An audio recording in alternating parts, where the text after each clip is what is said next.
Hello everyone and welcome to my channel. I hope that you are all good. It feels like forever since I've uploaded a video here.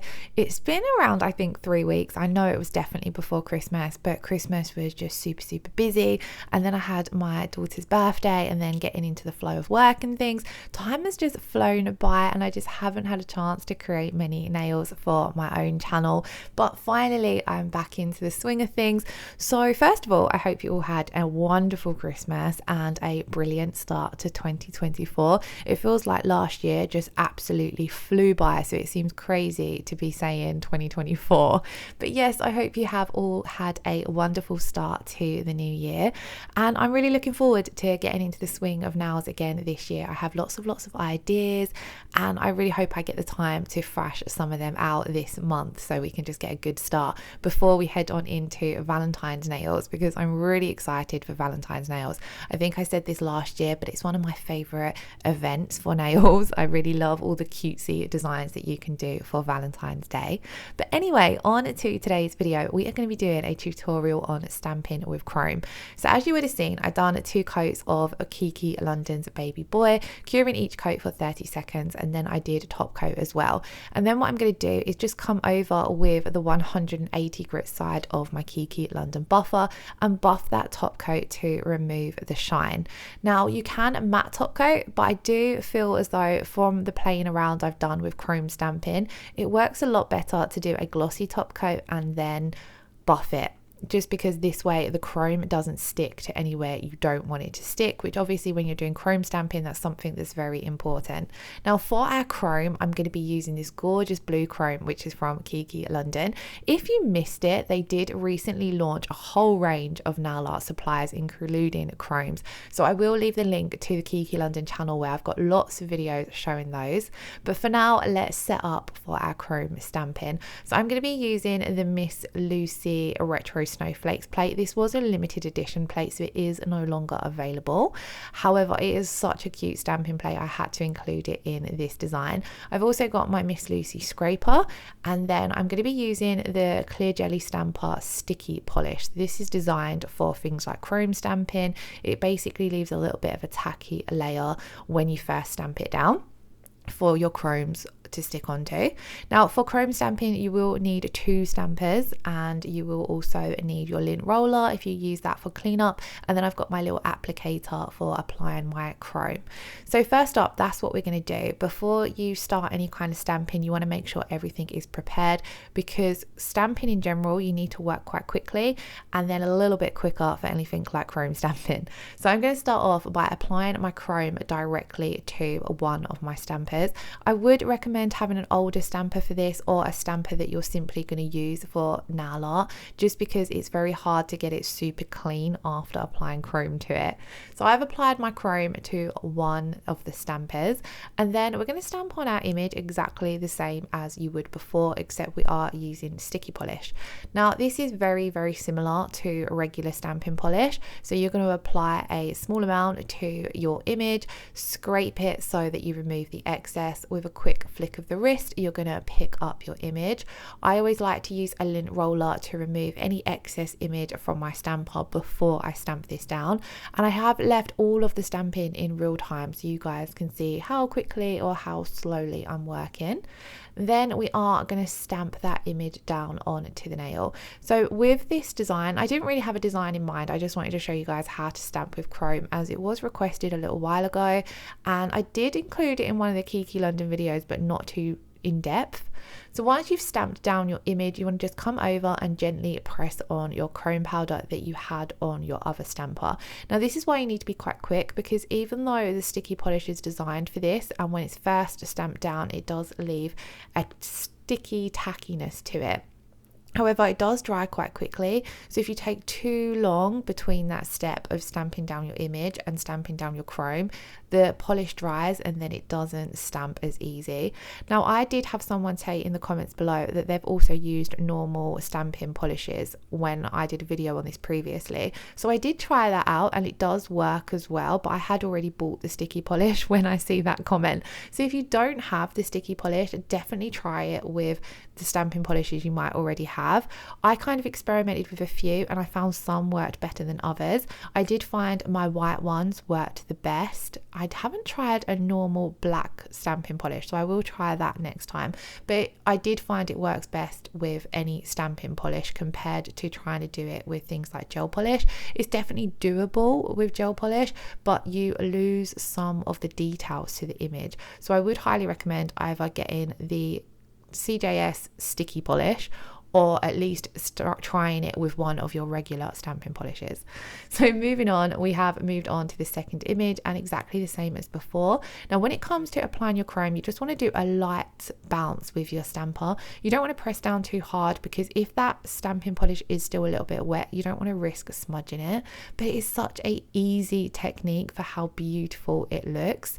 I just think it takes stamping up a level. Obviously stamping is such a beautiful and fun nail art technique, but adding on the chrome just really takes the design up a notch. It's definitely something that now I've got some decent chromes in my collection that I want to play around with and do a little bit more, because previously when I attempted chrome stamping, I only actually had, I think, around 2 chromes that were of a good enough quality. If your chrome is in a very good quality, then it doesn't tend to pop as much and it doesn't tend to have that metallic effect as much. So I'm definitely wanting to add this in to more of my designs. Now it is really important that you give your stamping plate a good clean, and if at any point you notice that you've not got enough chrome on your stamper, you can just come in and apply a little bit more. It's nice to have a generous amount of chrome on that stamper head so that you only have to gently press it down and it's going to grab onto that chrome and remove it from the stamper onto the design. So after each design that you've stamped, do check how much chrome you've got left and top up if needed. So once again, we've applied our sticky polish, scraped off the excess and gently picking up that image. And I love any kind of clear jelly stamper for this kind of nail art design, because it's a lot easier to look through your stamper and see where you're placing down your design. I am in desperate need, however, of a new stamper, and I've looked at a couple of different ones, and the one that I purchased last time is no longer available, so I'm gonna have to have a little scout around. So if you have any stamper recommendations, do pop them in the comments below. So I've stamped down my image, and then we're just going to come straight over the top and bounce on that chrome, and just look how easy that is to do. There is nothing hard about this technique. If you have already perfected stamping, you're simply just adding in effectively another stamp step. So it's super simple to do. Now because this is sticky polish, I did wait a few seconds just to make sure everything was dry after I did that final stamped design, before I come in and dust over the nail. And then when you dust over the nail, that is going to remove any chrome that was around the nail that you where you didn't want it to be, basically. Now I didn't actually have much, and that is because we buffed the surface of the nail. When I did this technique but with a matte top coat, I found that the chrome still stuck in certain areas where I didn't want it to be, and then that meant I had to come in with some alcohol and clean up, and then that's just a whole load more work. So it was definitely a lot easier doing it by buffing the surface of the nail, because as you see, that chrome really did only stick down on our stamped designs. I then come in and rubber top coated, and this was the finished look. Now to clean your chrome off your stamper, I have found the easiest way is to use a lint roller and just keep rolling over until you pick up all of that chrome. Now this is an old stamper, so it isn't in the best of condition anyway, but it's perfect for chrome stamping, so I don't need it to be super clean. Now we're going to do the same again, but we're going to include our chrome in a layered design. So I've swapped plates. Here I'm using the CJS Christmas 05 plate because I love this layered snowflake on it.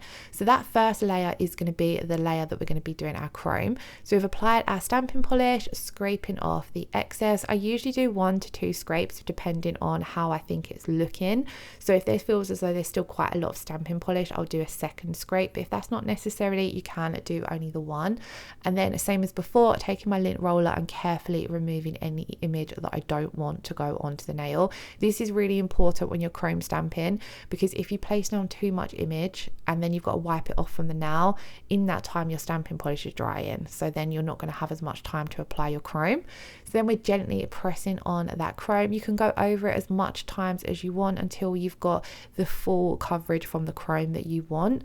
As you can see here, I had a little bit of stamping polish that was just there there. I don't know why the chrome just didn't stick to it. I think it was something that was actually stuck onto my stamper. Like I think it was a bit of dry polish that was stuck on my stamper. So I'm just taking a little bit of alcohol on my angled nail art brush and cleaning that off. And here is where you can really see as well that we've not got hardly any excess chrome stuck to the nail. It has literally only stuck on that design. So I'm going to top up my chrome once again, and I've cleaned up my stamping plate with some acetone, and we're going to come in and stamp down that same base layer of the design again, because I won't have two snowflakes on this nail. And if you are doing any kind of layered stamping with chrome, it's a lot easier to do all of the chrome bits first, or depending on how you're doing your design. But if the chrome is the first layer, it's a lot easier to do all of that chrome first, and I'll talk about why as we get further along in the design. But the same as before, we've picked up our first layer of our snowflake and are removing any of that excess before we stamp it down. With any kind of layered designs, I like to pick a part of the design that looks slightly different. So if you notice on this snowflake design, one of the little snowflake shapes is a little bit smaller than all of the others, so I will use that part as my guide for my next layer. So that little diamond shape on the left hand side is a little bit smaller than the others, so I'll make sure that that part of the design is somewhere where I can pick up and use that as my point for my next layer. Again, we'll talk about that when we get onto the second layer. I gave it a few seconds to dry, and then we are going to brush off all of that excess. And this is what our first layer is looking like so far.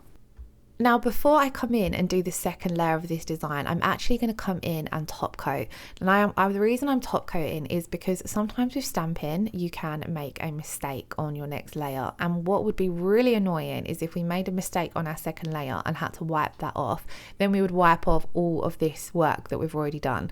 So I'm going to come in with my matte top coat and seal that in. I opted for matte just because it makes applying that second layer a little bit easier, because the nail is matte, your design doesn't slide around.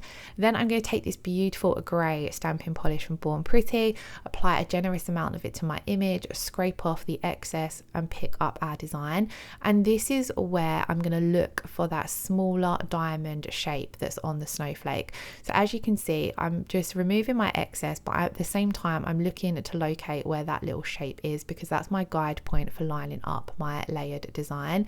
And then I'm going to find the little diamond on the top snowflake, spin my stamper around to work out where it is, and then use that guide to line up the whole entire image. If you line up one part of the layered design, 9 times out of 10 the rest of it will all line up nicely. And then that is our second layer done. Now we did matte top coat, so of course our chrome doesn't look as shiny and metallic as what it did when we applied it, but when we come in and do our final layer of top coat, that's going to be a glossy layer, so it will bring back that shine. Exactly the same as before, we're going to pick up our second layer and repeat those steps. Now of course, if you are really confident with stamping and in the products you use, you don't necessarily have to do that layer to seal in your chrome. It's not necessary. You can come and straight in and stamp down your second layer. However, I do always find, even though I've been doing stamping for years, I didn't have any mistakes in this layer anyway. It's kind of better to take that precautionary step and seal in your chrome, just to save yourself time if something didn't stamp down properly.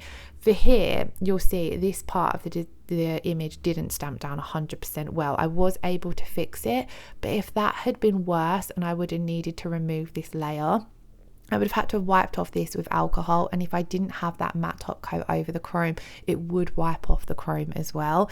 So I like having that layer of top coat to seal in the chrome just as a precautionary step. So once we had placed down that second layer, we're ready to come in and top coat. And like I mentioned, I'm going to come in with a glossy top coat, so it is going to bring back some of the shine to that chrome. It doesn't look as metallic as what it does on the first nail, but that's just because I think we added the matte top coat and I was a little bit heavy handed. It did pull off some of the chrome, so that's also something to bear in mind. Any kind of chrome stamping, when you're doing your top coat, you need to be very gentle and float it over the top so you don't pull the chrome off. Now I really did quickly at the end of this video want to include how to just do a full chrome nail, just for anyone who hasn't done any kind of chrome application before, because the application of chrome when you're applying it to an entire nail is quite different to the stamping stamping. So we're going to come in and do 2 coats of Baby Boy. You want to try and use a colour that is similar to the chrome that you're using. These are mirror chromes, so they do also look quite different over a black, but if you're wanting to stick with the coloured effect to them, I wanted it to look quite subtle in this set. That's why I went for the pale blue. And then it's really important you use a no wipe top coat over that colour. The chrome sticks on to a cured no wipe top coat, so it's really important to do that layer of no wipe top coat, cure that, and then burnish your chrome straight in to the cured no wipe top coat. If you are struggling with chromes and you would like a more dedicated video on how to apply chrome, do let me know in the comments below and I can add that in somewhere. It's really nice getting feedback from you guys for what kind of videos you would like to see. So if you do have any requests, please do pop them in the comments below. I want to kind of try and get a few winter designs done this month with both stamping, gel polish, builder gel and acrylics. I'd love to try and get a set done, a wintry set done for all of those sort of systems before I move on to Valentine's nails. But I do feel as though already Instagram is being flooded with Valentine's content, so I'm not sure how to go about it. Again, let me know in the comments below if you want to see some more wintry nail art or if you'd like to jump straight in to some Valentine's inspo. This was the finished design. Let me know in the comments below what you think of chrome stamping and whether you have tried it. As always, I will leave all of the products I've used in the description box below. Thank you all so much for watching. If you did enjoy today's video, please do give it a thumbs up, leave me a comment below, and if you're not already subscribed to my channel, I would absolutely love it if you did. I hope you all have a wonderful day. Lots of love. Take care. Bye bye.